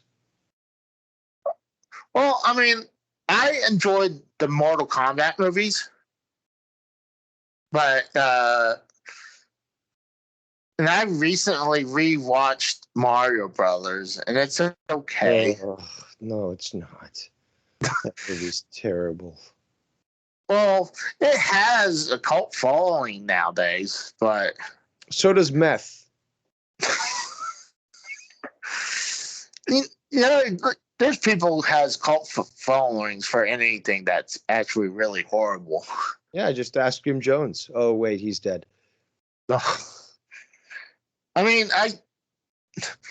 Sonic, the new Sonic movie, not the one that is coming out, but the new one is good. I mean, it's a good movie. It's not the best, but it's probably one of them, one of the best ones that came out recently. I mean, my late wife, she was into Resident Evil movies. No, is it? No. Is that what it's called? Resident Evil on there too? I guess so. With zombies? Yeah, I think it is. Yeah. The one with the umbrella. Yeah, that's Resident Evil. Okay. From what I hear, because I never got into that series, the game series, but from what I hear, the movies aren't closely related too much to the actual games. That's what I hear too. I mean, I don't think I ever played them, but I think I watched one of those movies with my late wife. But she was into that. She was into the Resident Evil games. And I didn't mind the movies. I mean, from what I saw, at least. I didn't watch them all, but it's not bad. I mean, I've seen a couple. I don't remember my opinion for back then, but yeah. What else are you thinking? What other arcade games came to mind? Do you know? Just a flurry. I mean, I don't know. Fuck. Joust, for example. Joust was a fucking amazing arcade game. You know, Mario, the actual Mario Brothers, that was Yeah. fun to play in arcades. Um, Donkey Kong. Donkey Kong, yes, absolutely. Was that a great game to play? Dude, it is like super hard on the arcade, when on consoles a lot easier to play. True, true. It Centipede, Bubble Bobble. Oh, love that game. There's just, I mean, it's just, I could go on and on and on just about arcades, you know, because there's just been so many great titles. Oh yeah, I agree. It's just sad that they don't do that as more often. And right now, it's not a good time either. During the pandemic, no one's going to want to play them right now. Well, they're not going to want to go to arcades with a lot of people around, but you know, I think that there's demand for that sort of thing. Yeah, I mean, I guarantee there's more barcades out there. Arcade, I believe they call it barcades, where it's a bar / they have arcades. I've seen that coming back, like as in like more people are making businesses of that, where it's just like, let's have a bar that's focused on video games. So we got a bunch of video games for people to play. So I think that's cool. I like to see that resurgence. I like it too. There's one around here locally. I should go try to check them out, but I don't know. I'm not one of those people who likes to go to bars. I mean, even though this would be like more up my alley, though. That was something I did when I was a child. I don't go to bars anymore. And again, if I want to play a video game, I'd rather do it at home. But I do think it's kind of cool that if you're with friends and they want to go out and have a drink, then at least places like these exist. And, you know, you can have some fun playing some video games while being in a nice little environment. So, yeah. It's because, like you said right there, I'm more like, if I'm going to play video games, I'd rather be home. I mean, yeah, I'll play a couple now in the arcade, sure. But I don't know. I kind of like the environment, the you know, just the noise. Like, and remember, back in my day, in an arcade, you got people smoking, you got people drinking, loud noises, computer noises. Dark. That's just that, you know, the cacophony of noise and the smell of fucking beer and fucking cigarettes. To me, that's arcade. Yeah, I kind of agree, because when you have a few like machines, it's like, I agree with that. I mean, like that one store is half game store, half arcade. I still like. To me, it doesn't come close to that one giant building that had a ton of arcade machines up the side of all arcade machines, down the middle of machines, and down another wall of machines. And and you'd be waiting for the other people to be done with their movies. It's just not the same no more. And that's what sucks. Yeah. And it's just, and it's been like this long before the pandemic. Oh, yeah. The arcades in North America have been dying for quite some time. But the good thing is, though, Asian malls still have quite the number of arcades live and well in them. And I think that's great. Yeah, I agree about that. It just sucks. I mean, my options are very low down here, and like, I think one of them is probably best just to go to Dave and Buster's. Yeah, that's one of the few places you can still find arcades in America. Yeah, that and that incredible pizza I told you about, but that place been gone down in the shitters lately. And after that, I can't really think of it unless I just Google search for an arcade. Plus that bar. I'm pretty sure they have a ton of arcade units there, but I think I've only been there once, and that's been a long time ago. But yeah, well, I'm gonna wrap up. I'm getting kind of tired, and I need to get something to drink. So that's two things that happens when people talk to me. They get tired and they need a drink. So, well, I'm not. I mean, I'm not gonna drink any alcohol. I'm surprised. I would have thought that you would after speaking to me for so long. I mean, most people no, no, no. I mean, Drew actually wants. I think he wants me to start like reviewing some beer. I'm like, I don't want. I'm like, give me some alcohol, not just beer. I mean, I'm just. I told him last time, I was like, I just don't want to. I have no desire to taste beer.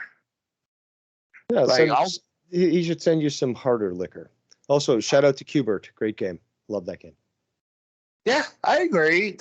It's a real hard game. Let me tell you this. Do you remember the Super Mario 3 commercial where you had all these people yelling Mario, Mario? Yeah. And then it zooms out and the whole North America has Mario's face on there. Oh, everyone's like lined up in color and all that. Well, when that commercial aired, there was such a fervor at my elementary school for that game, Super Mario 3, that the cafeteria basically erupted. Like kids started starting Mario, Mario, and the entire school started, like, at lunchtime started to yell that, and the teachers couldn't fucking take control of the situation. They had to bring in the principal, and like, it was hilarious. So imagine like an entire gym of kids eating lunch, just yelling Mario, Mario, Mario. See, I remember that commercial, but my first exposure of Mario 3 was from the movie The Wizard. Well, mine was actually my classmate bringing in his Famicom and showing us Super Mario 3 a year before it came out. But yeah, by that point we were salivating, and then we saw the commercial and we needed it. We needed Super Mario 3 to come out. And then, and then fucking the movie comes out and we're just like, this is too much. I wonder why they did that, though. Why they love to release like the console in Japan like almost a year earlier. Like, it makes no sense. You figure it's not nowadays. It's marketing. Yeah, but I mean, now they didn't have the game, marketed properly when they realized, hey, we could make some good money by connecting this to a movie. So we're not going to release the game prior to the movie. We want the movie to come out first, build up even more anticipation, and then we'll release it. It's not like most of these stupid North Americans are going to be able to find an adapter for a Famicom cartridge and play the game before, North America does. And plus, they won't be able to read Japanese anyway, so it doesn't matter. That was their whole thing. Yeah. I mean, there were some games. I mean, you could definitely play the Mario games without having to learn Japanese. For the most part. But I mean, Mario 3, when the king talks to you, are you going to be able to understand that in Japanese? No. Exactly. I mean, true. But usually when the king's talking to you, I really don't. I know it doesn't mean much, okay? But I'm just saying, like, it really doesn't matter. You just press next, next, next. Okay, let's start, continue, like next level, blah, blah, blah. Yes, I understand. But if you're asking about whether be able to understand it, no, most people would not be able to read Japanese. No. I mean, what's cool about my local game store, when they do get like Famicom games in, they'll put in there if it requires reading or doesn't. So Sweet. There's a lot. That's Yeah, really nice, actually, of them. yeah, and not only that, this store is like second best shop I ever been, and it's just happened to be more locally. The first one is in just outside Philadelphia, Pennsylvania, called the Classic Game Junkie. That's hands down my favorite and best store out there. But this one locally is second place for sure. But yeah, they'll clean the games. They'll definitely check if it's working. They're reasonable on their prices. I mean, but they're gonna adjust if the prices is going up on eBay and everything. I mean, they got to compete with that. And they'll be like, if it's an import game, they'll say, hey, it requires reading or it doesn't. And so that's what I really like about this shop. And they always get weird things. They'll, like, I told you, did I tell you about my Sharp Famicom twin that has not only plays the Famicom games, it plays the disk drive? Yeah. I only saw 3 of them ever, and all 3 was from the store. I had one friend that had the disk drive, actually. Actually, I think I think the other guy had one too. I had 2 friends that actually had Famicoms. Well, they were both Chinese, actually. But actually, no, 3, now to think of it. One of them was actually Japanese. I knew there was a Japanese guy in there. So the Japanese guy and 2 Chinese guys. And I believe the 2 Chinese guys actually had disk drives for their Famicoms. See, the thing is, with those disk drives, especially the red one, that one always has problems. Dude, I had mine had a fresh new belt on it, and I stopped playing for a little bit. I go to there, and the belt came off. And I personally tried to repair it, but you should have sent it for repair, man, rather than try that yourself.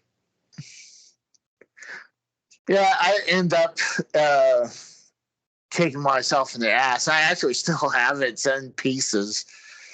And actually, I could probably turn around and sell it to the game store for parts, but... Do that. But actually, I think I had it on the entertainment center, and it fell and broke one of the gears. Like, okay, this is now pretty much almost useless now. No, because that's the thing. Because if you've got first of all, there are people that have 3D printers, and they can recreate these gears and the belts, no problem. So you can get replacements much cheaper now than you could in the past. But you can also sell it, and because it's in such high demand, you should be able to get some good money from it too. Dude, a lot of people have been doing this, where like something breaks from a system that is old. They use a 3D printer, reproduce the part, and obviously that part, which has a lot of wear and tear, like a gear, is now 100% new, and it's going to last you a long time. See, it's just amazing if, it sucks that they break down more often than the consoles. I mean, the cartridge consoles, because there's no moving parts in a cartridge. Yeah. Well, you have the CDs or DVDs or the Blu-rays. They do have Famicom disk drives. Yeah. I'm just hoping the one I got now doesn't go bad anytime soon. I mean, they probably can fix it. I learned my lesson. I won't do that again. But I have changed a couple of the shells on my Joy-Cons from my Switch, and that was a pain in the ass too. Because all the circuit boards and the ribbons are really tiny and springs in there. it's like, oh my God, I just want to replace the shell. Yeah. But yeah, I'm getting a little tired, and it's probably about that time for you to go on the Ken. So I'm gonna let you go. No problem. We're gonna probably have to do another episode just to continue to go through all the stuff that we probably didn't cover. Yeah, I have an idea. We could, because you're a huge PC guy, we could talk about PC games. We could, but I mean, when it comes to the passion that I'm discussing, you won't find it with PC games. PC games are fun, they're great, all that. I had good experiences playing with people online, but the joy that I got as a child playing arcade machines in Chuck E. Cheese or a Smoky arcade, or, playing Desert Falcon on my Atari 2600, which doesn't stand up today with its graphics, but it also explains how I had such a great, vivid imagination, as we all did back in the 80s, when, as primitive as the graphics were, that game was fucking, I loved it. That game sticks with me. And plus the art on the cartridge was something that also got me. So, And the box too. The box art is great too. Exactly. I mean, and it's like you said, what sucks, unless you're not if you're renting it, you really don't know what the hell you're getting with these games. I mean, Atari had, I believe they usually don't show their gameplay on the back of the the box. Not always, but it was more of a crapshoot then. I mean, Nintendo showed a little bit more of their graphics on their box, but that was also a crapshoot too. Yep. But yeah, let's wrap it up, because we've been going on for quite some time, and we could probably be going on for quite a longer time. Yeah. But, I think this is a good first time going at this, talking about all this video game stuff. If you want to share this, like if you want to,